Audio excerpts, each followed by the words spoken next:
"We don't need a translator for this mission," Lieutenant Colonel Grant said it casually, waving off Sergeant Amir Hassan like he was suggesting something unnecessary. "The locals speak enough English.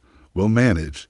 Sergeant Hassan stood in the briefing room, holding his notes, knowing exactly what the intercepted chatter meant, knowing the patrol was walking into an ambush. But nobody wanted to hear it from the translator, the foreign-born soldier who'd never fired a shot in combat, the man they saw as support staff, not a real warrior. 3 hours later, when the patrol was pinned down and surrounded, desperately calling for help, the only person who could hear the enemy's tactical communications was the translator they left behind, and Sergeant Hassan would have to break every rule to save them.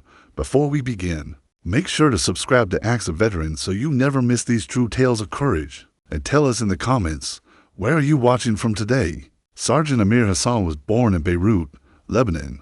In 1989, his family immigrated to the United States when he was 6 years old, settling in Dearborn, Michigan. He grew up speaking Arabic at home and English everywhere else, code switching so naturally that, by high school, he thought in both languages simultaneously. When he enlisted in the Army at 19, his linguistic abilities were immediately recognized. He was sent to the Defense Language Institute to formalize his Arabic training and add Pashto, Dari, and Farsi to his repertoire.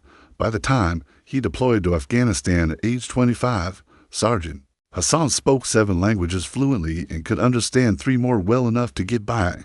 He arrived at Forward Operating Base Iron in Helmand Province as a human intelligence collector and translator. His job was to monitor enemy communications, conduct interrogations, and provide linguistic support for patrols and operations. On paper, he was invaluable. In practice, he was invisible. To the infantry marines at Fob Iron, Sergeant Hassan was the terp, military slang for interpreter. Not quite one of them, not quite trusted. Just the foreign-born guy who sat in the intelligence room with headphones on, listening to radio chatter no one else understood. His accent, faint but present, marked him as other. His lack of combat action translators rarely left the wire made him suspect in a culture that valued battlefield experience above all else. Staff Sergeant Kyle Branson summarized the general attitude one day in the Chow Hall. "Hassan's probably good at his job," Branson said to his squad, "but I wouldn't want him covering my 6. Give me a rifleman any day." The comment got nods of agreement. Nobody meant it cruelly. It was just the tribal logic of combat soldiers. If you haven't kicked in doors with us, you're not really one of us. Hassan heard comments like that often. He never responded. What could he say? That he'd been in the Army for 8 years? That he'd deployed twice? That his work had prevented more ambushes than they'd ever know about? They wouldn't believe him. Or worse, they wouldn't care. So he did his job quietly. Listening, translating, warning when he could, being ignored when he couldn't change their minds. Hassan left the talk feeling the weight of what was coming. He knew the enemy was planning something. He knew that Valley was a trap, but he had no authority to stop it. The patrol rolled out at 0600 hours the next morning, 12 Marines, for vehicles, led by Lieutenant Colonel Grant himself, who wanted to personally assess the situation in the northwestern villages. Hassan watched them leave from the intelligence room, headphones already on, monitoring the frequencies he knew the Taliban used in that area. For the first hour, there was nothing. Normal radio silence on the enemy networks. Then, at 0712 hours, Hassan heard it. A voice speaking. Pashto, calm, control. The Americans have entered the valley for vehicles, moving slowly. Positions, another voice responded. North Ridge is set. 12 fighters, a third voice. South Ridge ready, 14 fighters. RPGs in position. Hassan's blood went cold. This was it, the ambush he'd warned them about. He immediately radioed the talk. Iron Talk, this is Hassan. I'm monitoring enemy communications. They're setting an ambush in the northwestern valley, multiple positions on the ridges, RPGs confirmed. The watch officer responded, copy, Hassan. How reliable is this intel? Extremely reliable. I'm hearing their tactical coordination in real time. The patrol needs to abort or divert immediately. Stand by. Hassan waited, listening to the enemy continue their preparations. Wait for them to reach the Narrows. We hit all for vehicles simultaneously. Understood. On your signal. The pattern Hassan noticed started 3 days before the mission. He was monitoring Taliban radio frequencies when he picked up increased chatter between cells. That normally didn't communicate. The conversations were coded, but Hassan had been listening long enough to recognize the patterns. References to the Eagle's Nest, a valley northwest of Fog Iron, mentions of the gathering, Taliban code for coordinating an ambush, discussions about the red trucks, a reference to American military vehicles. Hassan compiled his findings into a report and submitted it to the intelligence officer. First Lieutenant Marcus Webb. Webb reviewed it and nodded. Good work, Hassan. I'll pass this up the chain. But 2 days later, when Lieutenant Colonel Grant was briefing the mission of patrol through the northwestern valley to assess village stability, there was no mention of Hassan's warning. Hassan approached Webb after the briefing. Sir, did you pass along my report about the increased chatter in that area? Webb looked uncomfortable. I did, but the colonel feels the risk is minimal. We patrolled the valley a dozen times without incident. Sir, the communications are different this time. They're coordinating. Hassan, I understand your concern, but we can't cancel missions every time there's enemy radio traffic. They talk all the time. Hassan felt the frustration building, but kept his voice level. This isn't routine chatter, sir. This is tactical coordination, website. Look, I trust your analysis, but the decision's been made. The patrol goes out tomorrow at 0600. Hassan tried once more. At least let me go with them. I can monitor enemy communications in real time. If I hear anything. Webb shook his head. The colonel specifically said no translators on this one. He wants a light, fast-moving patrol. No extra bodies, sir. I'm not an extra body. I'm the decision's final. Sergeant, dismissed. Hassan keyed the radio again. Talk. They're planning to hit at the Narrows. That's about 2 kilometers from the patrol's current position. They have maybe 10 minutes. The watch officer came back. Hassan, we've tried to raise the patrol.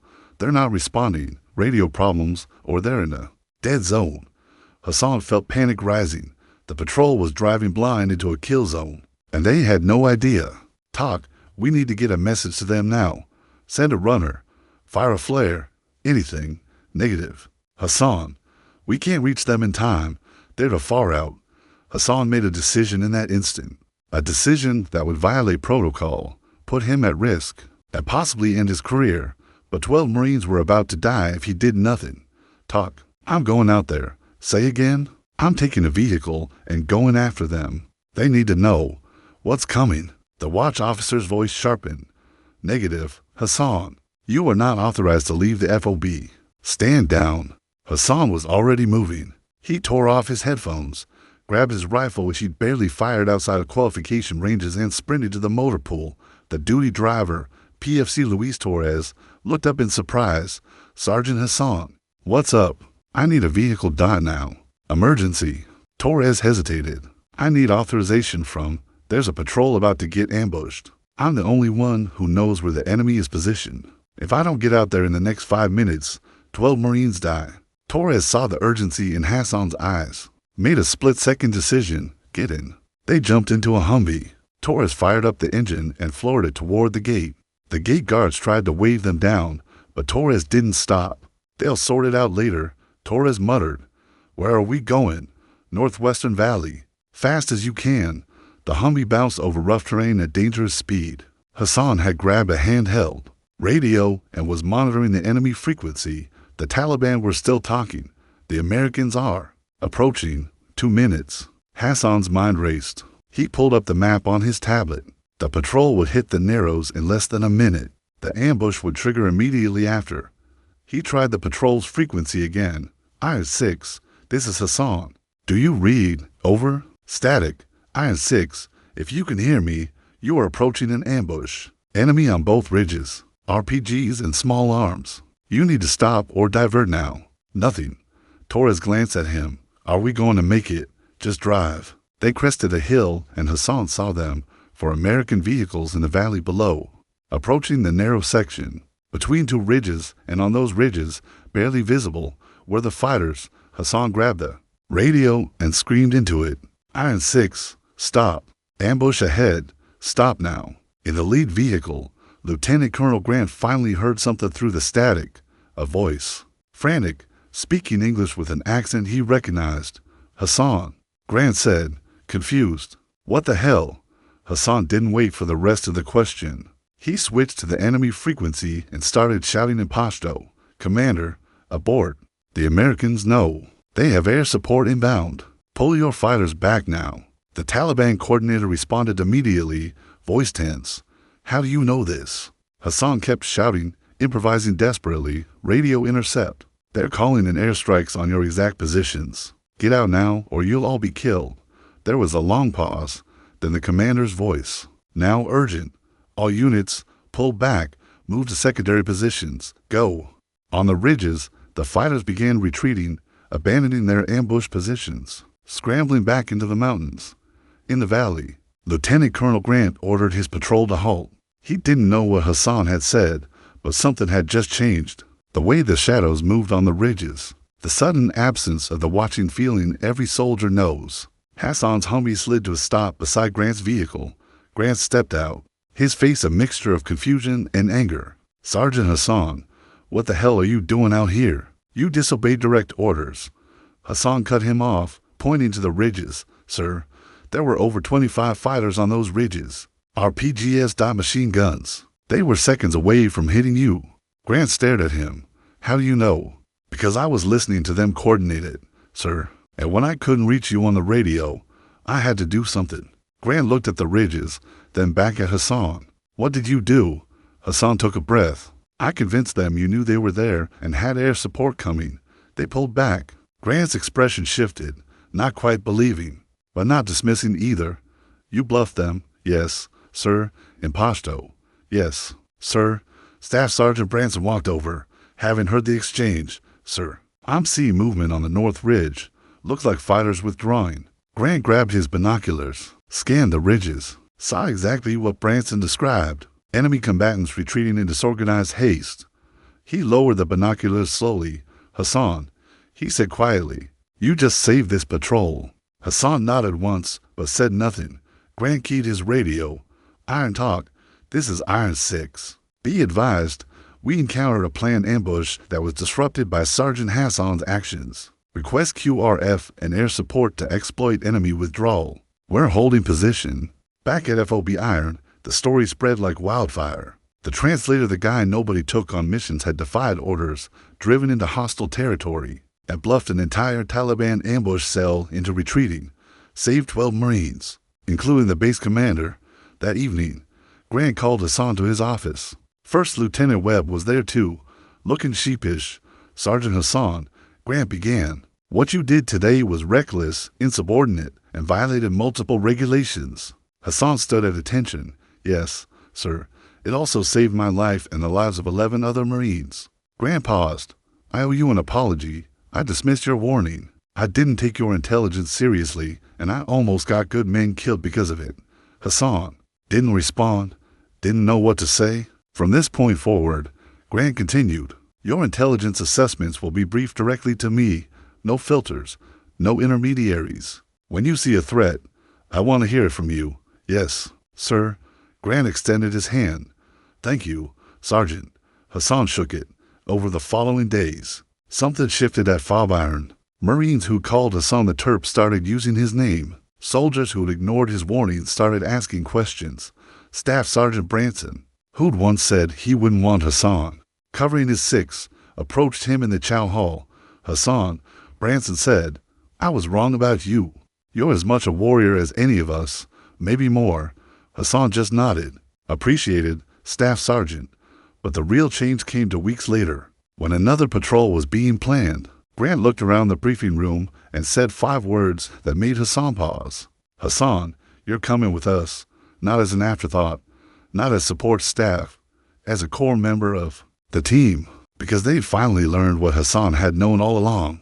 Understanding your enemy isn't just intelligence work, it's combat power, and sometimes the most dangerous weapon isn't a gun. It's knowing exactly what your enemy is saying and using that knowledge to save lives. MORAL. Never underestimate the power of understanding. The soldier who seems least like a warrior might be the one who saves everyone. True strength comes in many forms, and sometimes the quietest voice carries the most critical message. If this story moved you, don't forget to show your support. Subscribe to Acts of Veterans for more true tales of courage, sacrifice, and honor. Stories that remind us of the quiet strength carried by those who serve. Tell us in the comments, where are you watching from? We love seeing how far these stories reach. Until next time, stay safe, stay strong, and never forget the heroes among us.